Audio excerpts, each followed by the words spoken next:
कारोबार में बरकत अगर चाहिए तो उसके लिए आपको अपने मामलात अच्छे सुथरे करने होंगे।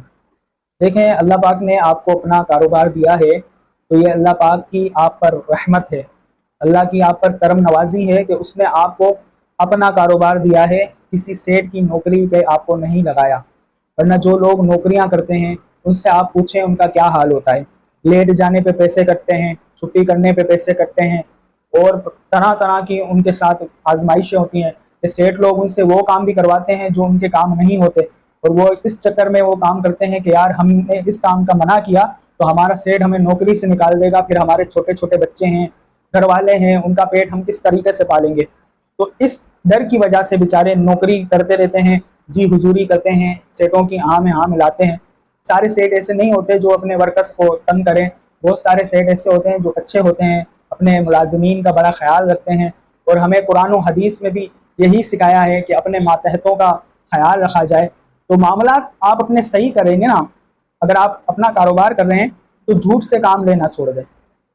बाज़ लोग कहते हैं कि यार हमें अभी हमारी तो खरीद है इतने में, मिसाल के तौर पे एक चीज़ क्या 1000 रुपये बताए किसी दुकानदार ने, अब जो कस्टमर है उसने 800 रुपये लगाए, तो दुकानदार कहता है कि हमारी तो इतने में तो हमारी खरीद है, तो ये झूठ बोल रहा है। अगर अगर वाकई में खरीद है तो ठीक है, लेकिन अगर वो झूठ बोल रहा है ताकि कस्टमर पैसे बढ़ा दे इसलिए झूठ बोल रहा है, तो झूठ है।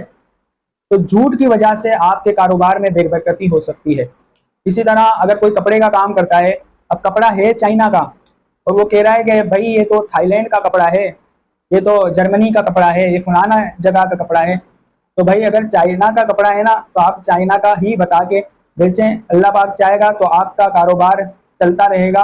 आपका झूठ बोलने से आर्जी तौर पे तो आप कारोबार में फल फूल जाएंगे, लेकिन उसकी जो बेबरकती है वो आपको दीगर जगहों पर नजर आ जाएगी कि वो जो पैसे कमा कर आप अपने घर लेके जाएंगे, फिर वो लोगों को देखा है कि उनके पैसे दवाइयों में खर्च होते हैं, आए दिन कोई ना कोई घर में बीमार, कोई ना कोई परेशानी मुश्किल, कमाते तो करोड़ों हैं, लाखों कमाते हैं, लेकिन वो निकलते भी उनके लाखों हैं, बीमारियों में जा रहे हैं, फलां जगह जा गए, आज वहाँ पैसे लग गए, आज यहाँ पैसे लग गए। तो भाई पहले आप देखें कि हम पैसे जो कमा के ला रहे हैं कहीं उसका कोई तरीक़ेकार गलत तो नहीं है, कहीं हम अल्लाह को नाराज करके तो पैसे नहीं कमा रहे। अगर हम अल्लाह को नाराज करके पैसे कमा रहे हैं तो ऐसे पैसे से हमें तौबा करनी चाहिए और अल्लाह को राजी करते हुए इसके हलाल कमाना चाहिए। अपने बच्चों के लिए कारोबार करते हैं, नौकरी करते हैं, इसके हलाल में बड़ी बरकत है।